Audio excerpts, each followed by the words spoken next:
सारे लश्करी इकट्ठे हो चुके थे और अपने सरदार हजरत सुलेमान अलैहिस्सलाम का इंतजार कर रहे थे। ये तारीख की सबसे अनोखी फौज थी। इसमें इंसान, जिन्नात, परिंदे और दूसरे जानवर शामिल थे।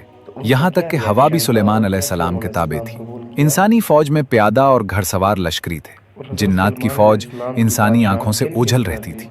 दुश्मनों के लिए ये फौज खौफनाक थी क्योंकि वो इसके कई अरकान को देख ही नहीं सकते थे। कुछ परिंदे और जानवर भी उस फौज का हिस्सा थे। परिंदों में बाज, शाहीन और हुदहुद शामिल थे। हुदहुद की जिम्मेदारी जासूसी करना थी।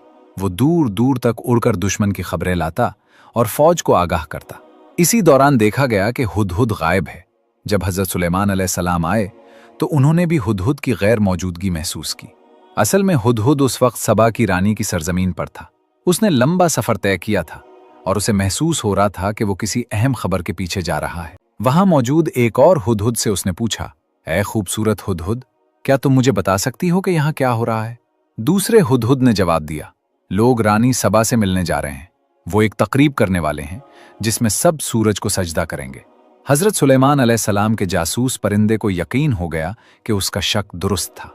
उसने पहले पहरेदारों को देखा कि वो सबा की रानी के इंतजार में खड़े हैं। फिर उसने देखा कि रानी महल से बाहर आई। उसने अपने हाथ उठाए और सूरज को सजदा किया और उसके साथ सब लोग झुक गए।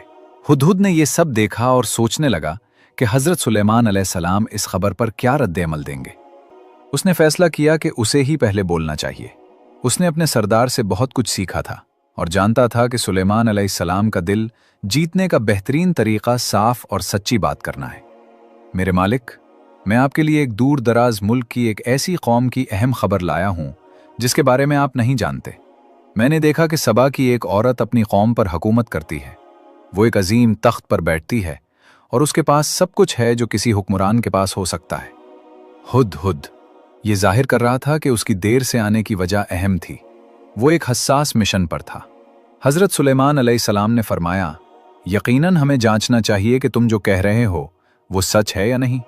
मैं एक खत लिखूंगा, तुम उसे लेकर जाओगे और देखना कि वो लोग कैसे जवाब देते हैं। हुदहुद ने मेहरबंद खत लिया और तेजी से सबा की तरफ उड़ गया। उसने देखा कि रानी अपने बिस्तर पर सो रही है। उसके बाल तकिए पर बिखरे हुए थे। उसका चेहरा बहुत खूबसूरत था। उसकी खूबसूरती हैरानकुन थी। हुदहुद ने सोचा कि अगर हजरत सुलेमान अलैहिस्सलाम की फौज सबा की कौम से लड़ेगी तो नतीजा साफ है। रानी ताकतवर है मगर नबी की फौज को नहीं हरा सकती।